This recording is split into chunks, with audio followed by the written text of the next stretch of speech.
Abagize ishirahamwe Fami Ntwari mu ntara ya Ngozi bagendeye komine ya Nyamurenza yo mu ntara ya Ngozi nyene, aho bagiye kwibarutsa imiryango ibiri yo ku mitumba Gasegerwa na Gicu yo muri iyo komine yerutse kwibaruka ubushuri, naho hari umuryango umwe akana kamwe kaciye kitaba Imana. Ibirori bikaba vyabereye mu nyubakwa z'ikigo co gusomeramo ibitabo Clark kiri ku mugwa mukuru wa komine ya Nyamurenza, aho iryo shirahamwe Fami Ntwari yagiye yitwaje agakemanyi kagizwe n'ibiharage, umuceri, isukari, ifu, ibitenge, amata, imyambaro y'abana ndetse n'ibindi. Urongoye ishirahamwe Fami Ntwari mu ntara ya Ngozi Gakobwa Marianne avuga yuko icatumye batunganya ico gikorwa ari uko bazi yuko ngiyo umuryango wibarutse ukenera vyinshi, ariko rero agatera kamo imiryango kuvyara bake bashoboye kurera. Igikorwa kijanye no kwibarutsa ubushuri bwavutse muri komine Nyamurenza, yari imiryango ibiri naho umuryango umwe utashoboye kugira amahirwe yo kugumana ivyo bibondo vyose. Twakubise inzu ibifunze turarondera ivyo dushobora gufashisha iyo miryango, kuko iyo umuvyeyi yibarutse akenera ibintu vyinshi cane, usanga atagira agasukari, akabuyi. Muri ico gihe usanga n'amaberebere akenera n'amaberebere menshi. Muri iyo ntumbero rero twabonye yuko dutegerezwa kuraba ikintu tubashira kugira ngo abana ntibaze bishwe n'ikigoyi, n'abavyeyi ntibaze bagira ingorane mu buzima bwabo. Twabashiriye isukari, umuceri, turabashira ibintu vyo gushiramwo abana, turabashira ibiharage, eka twabashiriye ibintu bitari bike bitandukanye. Akamo twotera imiryango nuko hari impanuro ivuga yuko tuvyara abo dushoboye kurera.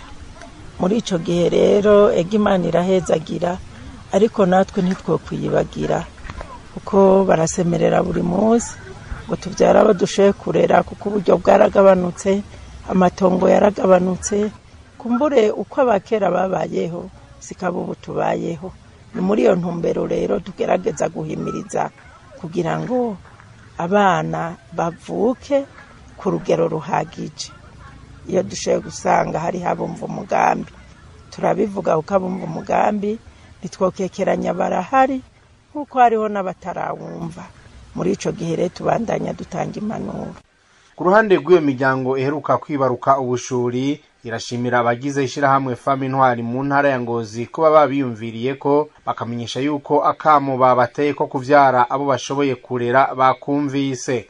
Turashimye gose cyaneza cane, kandi turashimiye Imana mushobora byose kubera ko ariyo itumye n'ivyo byose biba, kandi tugashimira na Fami Ntwari nyene tugeze ko kuko afegwe aho n'abana aho bari bageze twari twamaze kwihebura mu bwo Imana nayikora ivyayo. Twe gusa hakuru turashimiye, je n'amajambo menshi twogira kugira ngo tubane turandira gose mu bwo gusa Imana irabaho ubushobozi babandanye bakubitira ko abo bigira ko, kandi natwebwe ntituretse kubasaba yuko n'ubundi batugarukira ko. Twabishimye gose kuko nka twebwe je nka nari ngeze kubana iyi nda yari ya kane nyene yavutsemwo batatu. Gusa rero nk'ubu uje ndiyumvira ko nko ku Mana igiye kumbabarira, kweri ko nta n'ubushobozi mfise, kuko nafashwe n'ikiza bita diabete aca ndayigwara. Kweri urumva rero nk'ubu nta bushobozi mfise bwo kubaronderera, kabisa Imana yomfasha nkagira kuri abo yabikoze niko nsaba rero kabisa. Ivyo birori bikaba vyari vyatewe iteka kandi na Solange Nkurunziza, icegera c'urongoye ishirahamwe Fami Ntwari ku rwego rw'igihugu, aho yanabemereye yuko bazogaruka kubaramutsa bari kumwe n'urongoye Fami Ntwari ku rwego rw'igihugu. Undi yari yateye iteka ivyo birori ni musitanteri wa komine ya Nyamurenza. Hari kandi n'abakenyezi bo mu mashirahamwe atandukanye ngaho Nyamurenza, nabo nyene bari baje kwibarutsa iyo miryango ndetse n'abandi.